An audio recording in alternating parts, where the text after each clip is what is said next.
Hi hello this is Priyanka and welcome back to one more vlog. So ఈ వ్లాగ్లో ఈ నాగుల చవితి నెలలో ఏం స్పెషల్ చేసుకుంటాము, మ్యాండేటరీగా చేసుకునే ఒక డిష్ అనేది నేను మీతో షేర్ చేసుకుంటున్నాను అనమాట ఈ వీడియోలో.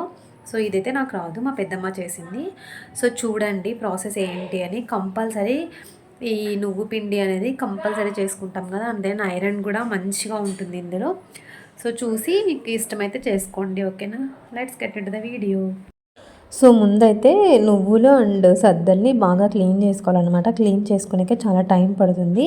సో ఈక్వల్ క్వాంటిటీ అనేది తీసుకున్నాం ఇక్కడ మేము. సో సద్దలు అనేది కొన్ని వేసుకున్నా బాగుంటుంది, లేదా ఈక్వల్ క్వాంటిటీలో తీసుకున్నా బాగుంటుంది. సో మిషన్కి వేయించుకుంటే ఇంకా పిండి అనేది నైస్గా వస్తుందన్నమాట. కానీ వద్దులే అని మేమైతే ఇక్కడ గ్రైండ్ చేస్తున్నాను ఇంట్లోనే.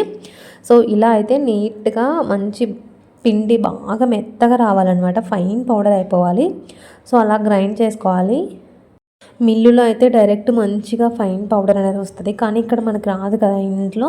సో అందుకని నేను మళ్ళీ దాన్ని జల్లించుకుంటున్నాను అనమాట. మొత్తం జల్లెడ పెట్టుకున్నాను. సో బాగా నైస్ పౌడర్ అయిపోయింది. ఆ తర్వాత నువ్వుల్ని కూడా సేమ్ ప్రాసెస్లో మంచిగా పౌడర్ చేసుకోవాలన్నమాట. సో నువ్వులను అయితే జల్లించుకోక్కర్లేదనమాట. ఈ రెండింటిని మంచిగా మిక్స్ చేయాలి. సో ఇక్కడ కానీ అనేది లేకుండా టోటల్ పౌడర్ అయిపోవాలన్నమాట. నువ్వులు అనేది కొంచెం, నువ్వు పిండి అనేది కొంచెం ముద్దగా ఉంటుంది, ఇది ఫుల్లీ పౌడర్లా ఉంటుంది కదా. సో రెండింటిని మంచిగా మిక్స్ చేసుకోవాలి. సో దీనికి బెల్లం అనేది స్వీట్నెస్ ఇంత అందాస్ అని వేసుకుంటే సరిపోతుంది అనమాట. నార్మల్గా మనం వేసుకుంటాం కదా అలా. నేనైతే దీనికి ఒక 250 గ్రామ్స్ వేసి ఉంటాను అంతే. 1/4 కేజీ బెల్లం దాకా పట్టింది. సో ఎక్కువ తినే వాళ్ళైతే ఎక్కువ వేసుకోవచ్చు. నేను వేసుకున్న తర్వాత టేస్ట్ చూసుకొని ఇంకా వేసుకున్నాము. సో ఇలా మొత్తం బెల్లాన్ని కూడా మంచిగా దంచుకోవాలన్నమాట. దంచుకొని ఆ తర్వాత బెల్లంని కూడా ఇందులోకి మిక్స్ చేసుకొని ప్రాసెస్ అనేది స్టార్ట్ చేసుకోవాలి. ఎంత బాగా మిక్స్ చేసుకుంటే అంత బాగా. దీన్ని ఇంకొక ప్రాసెస్లో కూడా చేయొచ్చు, కానీ ఇలా చేస్తే టేస్ట్ అనేది ఇంకా బాగుంటుందన్నమాట. అది పాకం పట్టి అలా చేస్తారు, అది ఎక్కువ రోజులు నిలవ ఉండవు అనమాట. సో ఇదైతే మనకి స్టోరేజ్ అనేది ఎక్కువ రోజులు ఉంటుంది, అందుకే ఇలా చేసుకుంటే బాగుంటుందని చెప్పి మా పెద్దమ్మ ఇలానే చేసింది. టేస్ట్ అయితే చాలా బాగున్నాయి. యాక్చువల్గా బాబు కోసమని చేసామన్నమాట. పిల్లలకి పెడితే మంచిగా ఉంటుంది కదా ఐరన్ అనేది. అందులో నువ్వు పిండి ఎవరు తిన్నా మంచిది, ఇంకా పిల్లలకైతే ఇంకా కొంచెం మంచిగా ఉంటుందని చెప్పి చూడాలి తను తింటాడా లేదా అన్నది.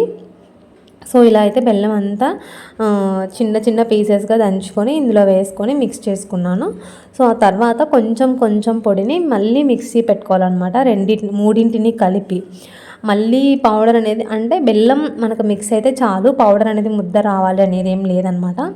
సో ఇలా అంతా మొత్తం పౌడర్ని అంతా అగైన్ మిక్సీ పట్టుకొని ఒక బౌల్లోకి అయితే తీసుకున్నాం అనమాట.